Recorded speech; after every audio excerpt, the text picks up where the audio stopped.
শহরে বসবাস করে চাষের জমি থেকে সরাসরি টাটকা সবজি পাওয়া শহরবাসীর কাছে যেন হাতে চাঁদ পাওয়ার সমান। আর এমনই নজির মেলে দুর্গাপুর শিল্পাঞ্চলে।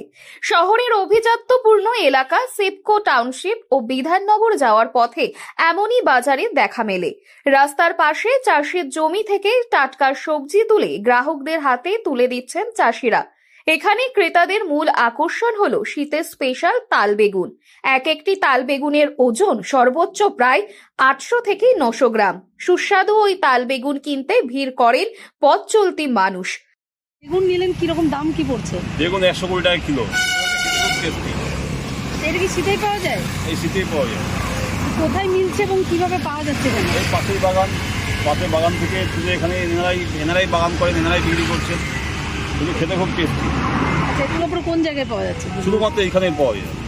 শুধুমাত্র হেমশিলা থেকে এই আইকিউ সিটির রাস্তা, এর মধ্যেই দুপাশে এনারা চাষ করেন, এখানে বিক্রি করেন। স্থানীয় বাসিন্দা সহ ভিন জেলার মানুষও ওই তাল বেগুন কিনতে আসেন চাষিদের কাছে।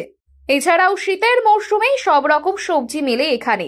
তবে ওই স্পেশাল তাল বেগুন পাইকারি ও খুচরো বাজারে দাম 120 টাকা থেকে 150 টাকা দরে বিক্রি হয়। স্থানীয় সূত্রে জানা গিয়েছে, দুর্গাপুর ভগৎ সিং মোড় থেকে জওহরলাল নেহরু রোড হয়ে বিধাননগর যাওয়া যায়। ওই ব্যস্ততম ও গুরুত্বপূর্ণ রাস্তার এক পাশে বন দপ্তরের জমি ও অপর পাশে বিওজিএল কারখানার পরিত্যক্ত জমিতে চাষাবাদ করেন স্থানীয় বাসিন্দারা।